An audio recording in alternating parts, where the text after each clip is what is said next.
This is Michael Orrell for MobileBurn.com, and today I have with me the Samsung Moment for Sprint. It's Sprint's second Android powered device. We're just going to open it up, take a quick look at what's in the box, and then we'll take a look at the handset itself. Here's the phone.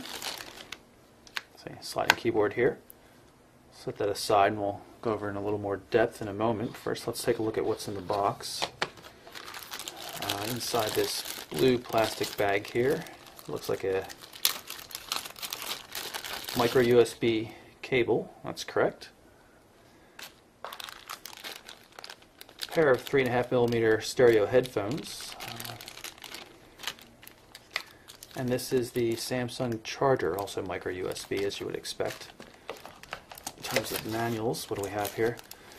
So, getting started guide. Looks like there's an adapter for a micro SD card. Should be a 2 gig card pre-installed. Phone recycling bag, warranty information, product registration, and of course the basic user guide and features guide. I've pulled off the protective cover so we can take a better look at the device. Hit the power button here for a couple seconds, start the power up process.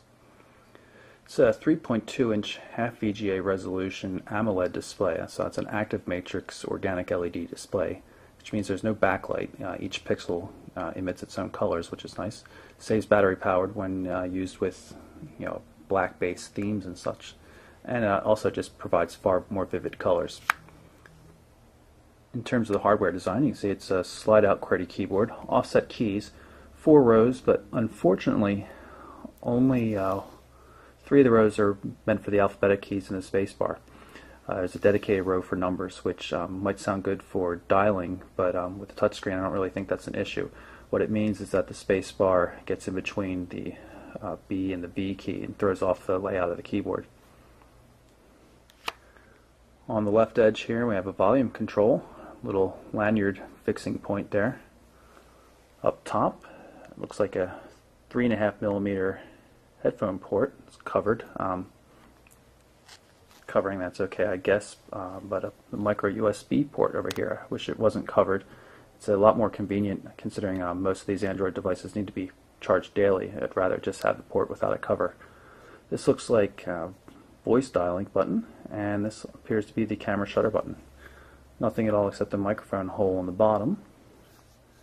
On the back of the device, you can see it's a 3.2 megapixel camera. It's autofocus, has an LED flash, and there's also a self-portrait mirror.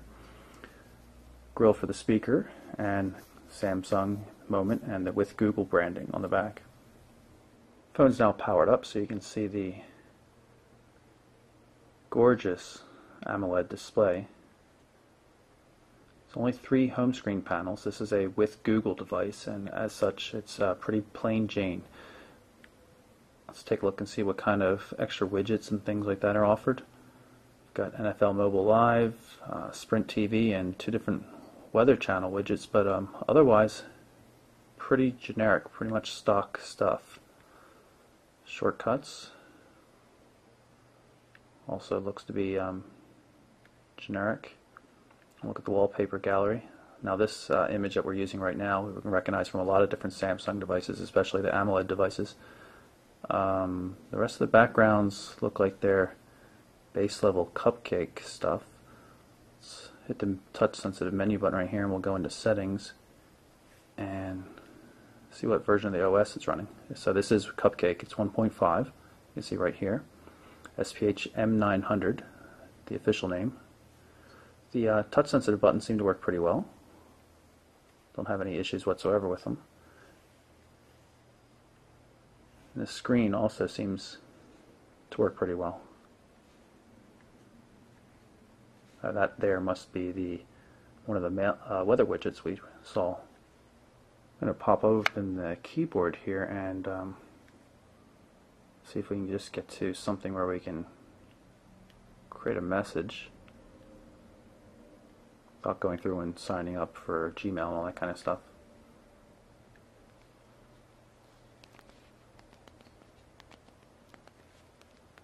Keyboard feels okay. It's kind of rubbery.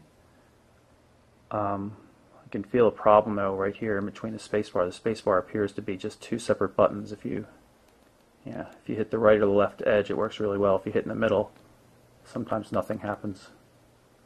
Yeah, right here I'm pressing it and absolutely nothing's happening.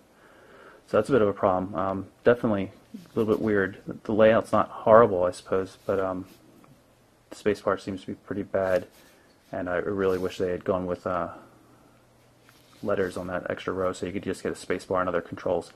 Do have some controls down here though. You can see the arrow keys on the right hand side. There's the function key, function with the shift to get to the symbols. Just not really pleased with the layout there. There doesn't appear to be much customization that's been done by Samsung, but I noticed that if you hold down the voice dial button here, it brings up Nuance's voice command system, which is much nicer. It's used on a lot of Samsung phones and phones from other manufacturers, and it works really well. It's speaker independent and allows you to do all sorts of things. That's going to be much nicer than the default Google voice dialing. This is the dialer application. You can see it looks pretty stock Android.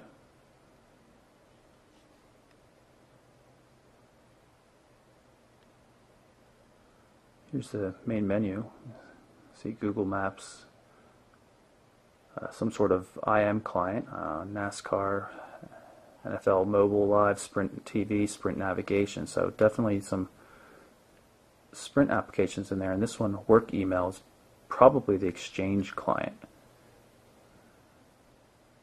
Yep, that is the Moxier Mail Exchange client. So we'll look at that more in detail in a later video. So that's enough for now. I have to get acquainted with the device before I go spouting off too much on it. But we can tell you some specs. It's got an 800 megahertz CPU, so one of the faster phones in the country at the moment, no pun intended. It weighs about 162 grams, roughly 5.7 ounces, and it's 16 millimeters thick, which is about 6/10 of an inch, I guess. And we'll show you what it looks like compared to a Motorola Click for T-Mobile, just for relative comparison here.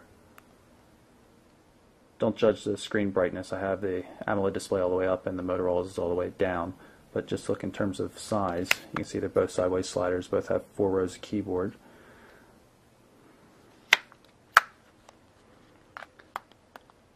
It appears that the Motorola is a little thinner. It's a little hard to tell. They have different shapes, but we'll look at that more in detail later. And while we're at it, we'll take a look at the Moment compared to a HTC Hero, which is also for Sprint.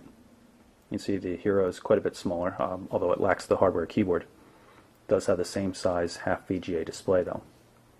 So anyway, that's our first look at the Samsung Moment for Sprint. It'll be available November 1st for $179.99 with a 2-year commitment. I'm Michael Orrell for MobileBurn.com.